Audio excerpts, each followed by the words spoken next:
Once more, welcome to my channel Study with Bapi, and I am Bapi here. And today we are going to discuss about a poem and a question answer session. This is the question answer session. So यहाँ पर हम लोग एक कविता के question answer करेंगे, जो कविता का नाम है I know why the caged bird sings. इसका ऑलरेडी इसका एक्सप्लेनेशन मैं कर चुका हूँ कि वीडियो में, और वीडियो में ऑलरेडी मेरे चैनल पे, यूट्यूब चैनल पे मैं स्टडी विद बापी में मैं अपलोड कर चुका हूँ। तो जो स्टूडेंट अभी उसको देखे नहीं हो, जरूर उसको जाकर देख लो। मैं यहाँ पर मैं डिस्क्रिप्शन बॉक्स में उसका लिंक दे देता हूँ। माया एंजेलू का जो पोएम है I know why the cage bird sing, बहुत इंपॉर्टेंट एक पोएम है, और ये दिस ईयर आईसीएसई बोर्ड के लिए बहुत इंपॉर्टेंट एक कविता है ये। तो चलो इसका क्वेश्चन से हम लोग देखते हैं। तो लेट्स स्टार्ट। यहाँ पर तुम देख सकते हो, teaser trope a collection of ICSE poem workbook answer I know why the cage bird sings, उसका आईसीएसई का 9 एंड 10 स्टैंडर्ड का जो कविता है, बहुत इंपॉर्टेंट एक कविता है माया एंजेलू।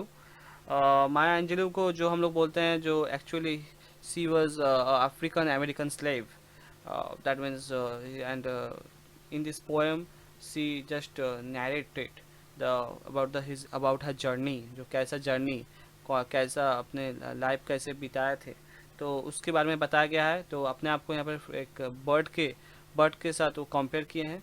तो हम लोग देख सकते हैं the free bird to live, the first stanza पे जो बताया गया है कि एक फ्री बर्ड, उसका उसको कैसे वो कैसे अपना लाइफ को एंजॉय करता है, वो कैसे इस दुनिया में रहता है, तो उसके बारे में, उसका फ्रीडम के बारे में बताया गया है। इसका एक्सप्लेनेशन मैंने ऑलरेडी वीडियो में कर चुका हूँ, तो उसको जरूर देख लो। इसका क्वेश्चन से हम लोग स्टार्ट करेंगे। Question number 4, what does the caged birds singing reveal about him. तो यहाँ पर जो केज्ड बर्ड जो गाना गाता है, तो उसका जो सिंगिंग है, जो गाना है, तो गाना एक्चुअली किसको रिवील करता है। तो हम लोग देख सकते हैं reveal that he is unhappy and wants to be free. तो यहाँ पर एक्चुअली जो सिंगिंग का बात किया गया है, इसका मतलब he is protest, it is protesting, ये प्रतिवाद कर रहा है, ये चिल्ला रहा है कि उसको वो हैप्पी नहीं है, उसको फ्रीडम चाहिए। तो इसके बारे में एक लाइन पे बताया गया है। Which birds are used to describe the state of the free bird? The words used are leaves, float, dares and claims. ये जो वर्ड यहाँ पर यूज़ किया गया है, इसके द फ्री बर्ड का मन में क्या चल रहा है, वो कैसे उसका लाइफ को लीड करता है, तो उसके बारे में ये जो वर्ड्स है यहाँ पर बताया गया है। अगर हम लोग स्टैंजा 2 पे आए, वहाँ पर भी हम लोग देख सकते हैं but a bird that stalks down is narrow cage can seldom see through is birds of rage. तो यहाँ पर फिर से ये जो एक बर्ड के जो बंदी है, that is the caged bird, उसके बारे में बताया गया है। इसका एक्सप्लेनेशन भी यहाँ पर है। हम लोग क्वेश्चन से में जाएंगे। तो the what does the word clipped mean in the poem. यहाँ पर क्लिप्ड का मतलब क्या होता है। तो actually Maya Angelou's poem Caged Bird is a full of Hawaiian metaphors and imagery. And imagery पे the poem itself a metaphor for the limitations one experiences in a life of oppression. तो यहाँ पर एक life कैसे बीतता है operation में, अंदर डिप्रेशंस ऑपरेशंस कितना होता है उसमें, तो उसके बारे में ये केज बर्ड को बताया। Cage bird draws the Angelou's own experience as a black woman in the racially segregated United States following the Civil War and even beyond the civil rights movement. तो यूनाइटेड स्टेट में उसका उस वक्त कैसे experience हुआ था एक black women होने के नाते, तो वो उसके बारे में वो ये यहाँ पर इस कविता में वो डिस्कस किए हैं। तो to this days many black American face limitations based on a systemic cycle of racial operation which prevent class mobility. तो क्लास मोबिलिटी एक बहुत इंपॉर्टेंट चीज़ होता है कि श्रेणी में एक श्रेणी होता है कि ये काला है, ये गोरा है, दैट इज़ द जिसको निग्रो बोलते हैं हम लोग। तो उसके बारे में बताया गया है। In talking of birds clipping involve streaming of birds wings feathers. So उसका जो पूंछ होता है उसको जो काट देना, एंड उसका जो पंख होता है उसको काट देना, and so that can not fly, कि उड़ नहीं सकता। Some bird owners care taker trim just one wing or enough feathers on each side. तो हम लोग करते हैं, बहुत बुरा चीज़ होता है। तो हम लोग किसी का हम लोग का कभी राइट नहीं होता है किसी का फ्रीडम को उससे ले लेना, तो हम लोग ये करते हैं। तो so as to render the bird unstable in flight but living them able to glide for a short distance. In Angelou's poems bird longs for freedom but it's restricted not only as a caged but its wings also clipped. तो उसका जो पंख है उसको काट दिया गया है, तो उसका फ्रीडम भी रेस्ट्रिक्शन में ला गया है, तो it's restricted. Number 3 is there, why does the caged bird sing, क्यों गाना गाता है the caged bird sing, because it's only way to knows to express itself. तो ये तो एंग्लू के साथ भी हुआ था कि अगर ये कविता जो है I know why the caged bird sing पहला कविता था, ओनली बहुत छोटे एज में ये कविता उन्हें लिखा था, और इस कविता उसको बहुत पॉपुलैरिटी दिलाया था। और एक चीज़ जो है सारा पूरा वर्ल्ड में उसका जो ये जो कैसे ये जो बर्डन वो लोग वहाँ पर उसका लाइफ में चलता है, तो उसके बारे में हर कोई वो जान पाया था। नेक्स्ट इज देयर स्टैंजा 3 में अगर हम लोग आएंगे, the free bird things of another bridge, तो फिर से थी फ्री बर्ड के तरफ आ गया है। तो उसमें हम लोग उसका क्वेश्चन आंसर देख लेंगे। तो first question is there, according to the poem how can the free bird be best describe, कैसे कविता में ये फ्री बर्ड के बारे में बताया गया है। The free bird is free to do what it pleases and so is happy and content, तो यहाँ पर वो जो चाहता है वो कर सकता है। What is mean by free bird thinks of another bridge, तो the poet wants to show the freedom which to the free bird has, तो दिखाना चाहता है कि वो कैसा फ्रीडम को एंजॉय करता है। It can soar in the skies in the various places and whenever it wants to go to find its food and enjoy the breeze, जहाँ पर जा सके वो ब्रिज को एंजॉय कर सकता है, वो हवा को एंजॉय कर सकता है, वो उसका फूड को एंजॉय कर सकता है, फूड को पाने के लिए वो जहाँ चाहे वहाँ जाता है। लेकिन एक केज्ड बर्ड जो एक पिंजरे में बंद है वो कभी भी ये काम नहीं कर सकता। तो फिर से देखो, फिर एक caged bird but a caged bird stands on the grave of dreams, अपना जो ड्रीम है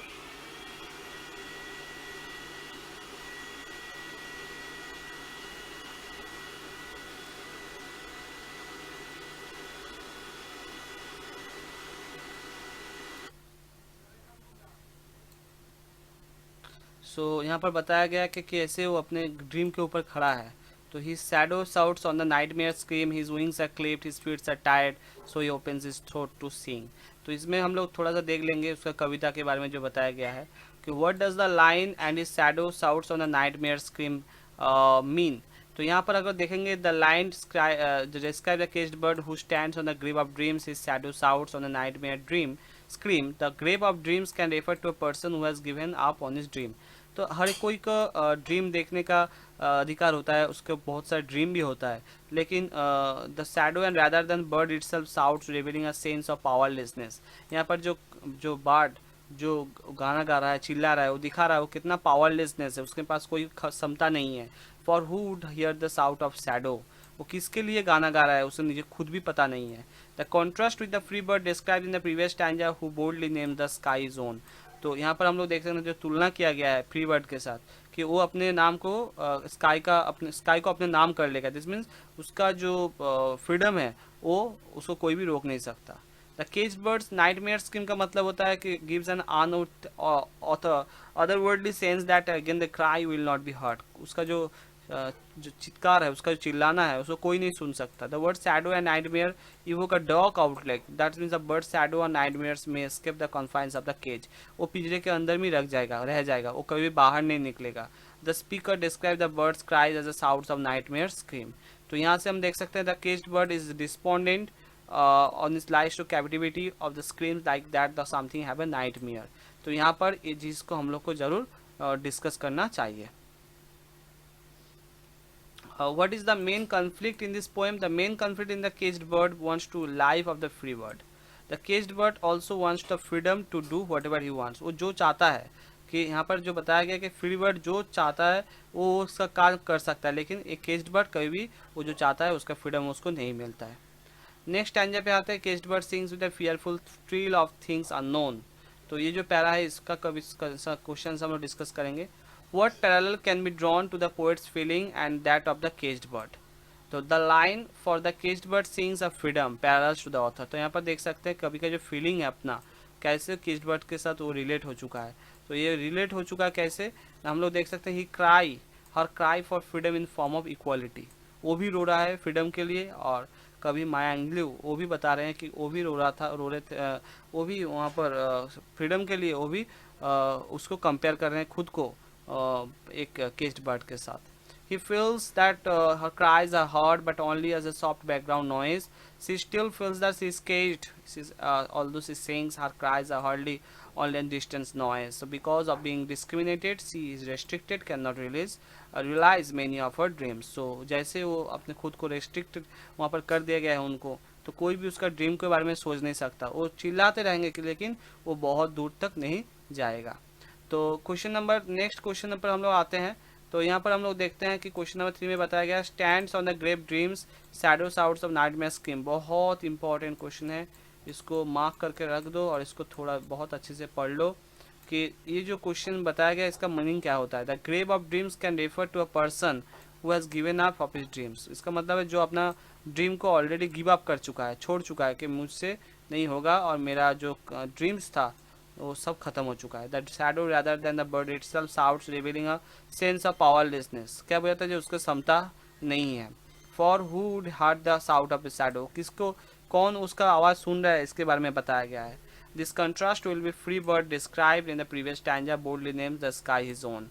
The caged bird nightmare scream gives an other worldly sense that the cry will not be heard। उसका जो चिल्लाना वो कोई सुन नहीं सकता, सुन नहीं पाएगा। The word shadow and nightmare evoke a dark outlook. यहाँ पर देखो डार्क आउटलुक के बारे में बताया गया है। Where only the bird shadow and nightmare may escape the continuous of the cage. जब वो लोग वो पिंजरे से जब वो लोग निकलेंगे तब वो लोग वो बेसिकली वहाँ से इंजॉय कर सकते हैं, फ्रीडम को वो इंजॉय कर सकेंगे। So very much important poem for the upcoming ICSC board and बहुत सारे स्कूल में अब एग्ज़ाम चल रहा है, हाफ ईयरली का एग्ज़ाम चल रहा है, उसके बारे में उसके लिए मैं क्वेश्चन अपलोड कर रहा हूँ, तो ज़रूर उसको अच्छे से देख लो, पढ़ लो। कोई क्वेश्चन हो तो ज़रूर मुझको कमेंट बॉक्स पे कमेंट करो।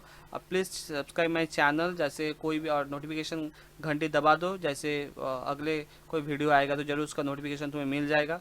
और वीडियो को बहुत अच्छे से देखो। As a tutor I can assure you that it will much helpful to all of you.